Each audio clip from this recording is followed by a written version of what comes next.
I am ready! GMA Weather, serbisyong totoo ng GMA News. Hi, good morning, Susan. Nakamantani pa paano yan? Alam mo naman, ang Noche Buena ay Sabado, di ba? Ng gabi. Maulan ba yun? Paano? Maghanda ka na ng tent, gano'n. Indoor na lahat, yung mga plano yung mga get-together, ganyan? Sa ibang panig ng ating bansa, Susan, posibleng mangyari yon. Lalo na doon sa tatamaan ng bagyo, bisperas ng Pasko. Ay, ganun ba? Yun yan, Susan. Pero dito sa Metro Manila, posibleng sa araw pa ng Pasko o kaya ay Lunes, maranasan natin yung epekto nitong bagyo. Yan ay kung hindi magbabago yung nakikita Sana magbago. natin.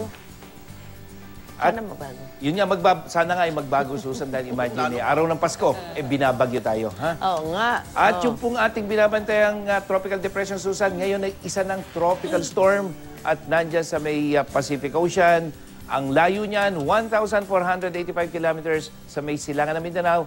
Nasa labas pa po yan ng Philippine Area of Responsibility. Ang international name niyan ay NOCTEN. At napataan nga ng Pag-asa ang sentro niyan dito sa labas pa ng Philippine Area of Responsibility.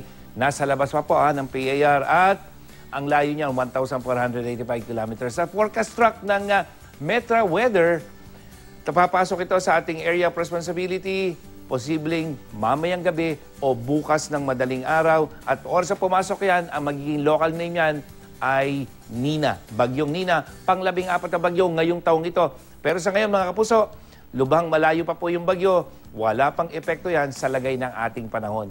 At ang maranasang ulan sa malaking bahagi ng Luzon, extreme northern Luzon, may mga pag-ulan maghapon yan.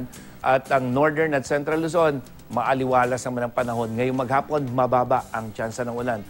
Sa southern Luzon, Bicol Region, sa umaga, may mga pag-ulan yan at pagtutuloy-tuloy po yan hanggang sa hapon, pero may ihina lamang. Gayun din sa ilang bahagi ng Mimaropa, lalo na dyan sa Mindoro at Palawan. Sa Visayas, umaga pa lamang may ulan na sa eastern section, yung Samar Leyte area. Hindi pa po epekto yan nung binabantay natin bagyo. At sa hapon, central, western at eastern section, may mga mahihinang pagulan. Sa Mindanao, Caraga Region at Davao Region, umaga pa lamang, mataas na ang tsansa ng ulan, gayon din sa may Zamboanga Peninsula. At pagdating sa hapon, may malalakas na thunderstorm dyan sa ARMM, Soc-Sargen at Davao Region. Kaya I am ready po kayo mga kapuso. At dito sa Metro Manila, maaliwalas ang panahon mula umaga hanggang gabi. Mababa ang tsansa ng ulan at ang ating init factor, syempre medyo iinit, 37 degrees Celsius. Susan? Mantani, may chance pa bang lumihis yung bagyo? At kung sakali, ano mga lugar ang posibleng daanan nito? Nako! Yes, Susan, lagi naman gano'n, no? May posibilidad na lumihis yan. Sa kahapon kasi, ang nakikita natin, dito sa may Samar, Leyte provinces siya dadaan. Pero ngayon, ang tinutumbok naman nitong bagyo ay itong Samar, Bicol area. Pero ngayon, mga kapuso, dahil hindi pa pumapasok yan sa PAR, posibleng magbago pa yung Susan. Baka imbis na dito sa may Samar, Bicol region tumama, baka dito na lamang sa